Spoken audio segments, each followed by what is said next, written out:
And welcome to Washington Unplugged, a big busy day in Washington. The German Chancellor Angela Merkel has been meeting with President Obama this morning. You may have seen their joint news conference earlier today. They were definitely of one voice on Iran. The president made no effort to back away from any of the criticism he has issued about Iran. He said no, he is not apologizing for anything he has said. And he remarked again that the world is watching what is happening in Iran. He called on the leaders there to relax and give people there a chance to express their views. The German Chancellor was right with him on that. She did say, however, that she and the Germans are taking no responsibility on what to do or with or about the prisoners that are now in Guantanamo. Of course, the president has said he wants to close Guantanamo within the next year. Angela Merkel seemed to say today that's up to President Obama. Not surprising that she said that Germany is not interested in taking any of the prisoners, since, as we have been hearing here in Washington, the Congress, members of Congress are saying they don't want them here in the United States. Talk about this a little bit. The senior visiting fellow to the American Institute for Contemporary German Studies, Gerry Livingston.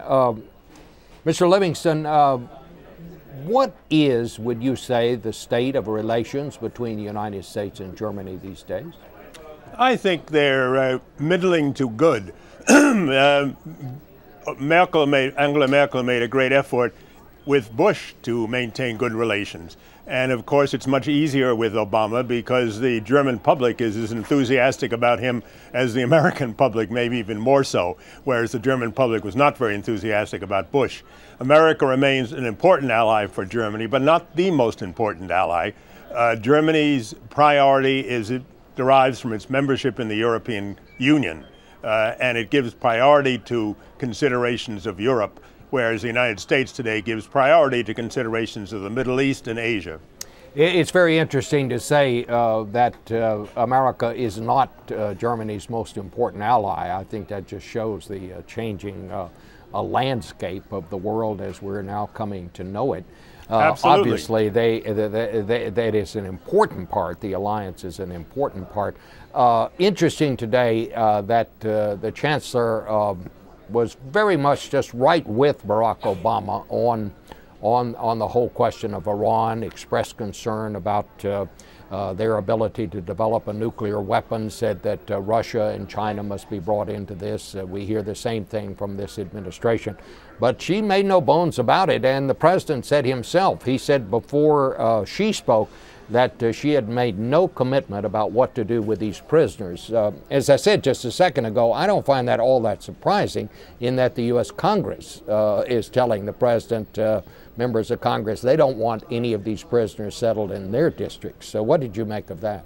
Well, I think she recognizes the importance of the congressional viewpoint. One thing that's very important to remember about Germany is that the executive branch, that is the Chancellor, does not have as much power relatively in foreign policy as the American president does. Not only does the parliament, the Bundestag, have to approve, for example, every troop increase in Afghanistan, the parliament has to approve it. And not only that, but the German Supreme Court gets into foreign policy issues, which our Supreme Court never does. So don't forget the Chancellor is somewhat constrained by the other branches of government, the legislative and the judicial.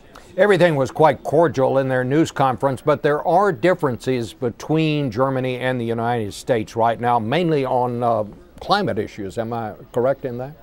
I don't believe so much on climate. I think Angela Merkel wants to show her public that she, who led the European Union a couple of years ago when she was president of the European Union for a year, led the European Union toward a very strong commitment on climate change to reduce, I think, carbon emissions by 50% by 2020. And I think she wants to be able to show her public that she helped to bring the Americans along. I think the big differences between Germany and the United States have been recently, of course, in the economic and financial areas, where the Germans have looked in the United States as overstimulating the economy. All right. Well, thank you very much, Gerry Livingston, for bringing us that perspective on this visit by Angela Merkel to the United States and to the White House today.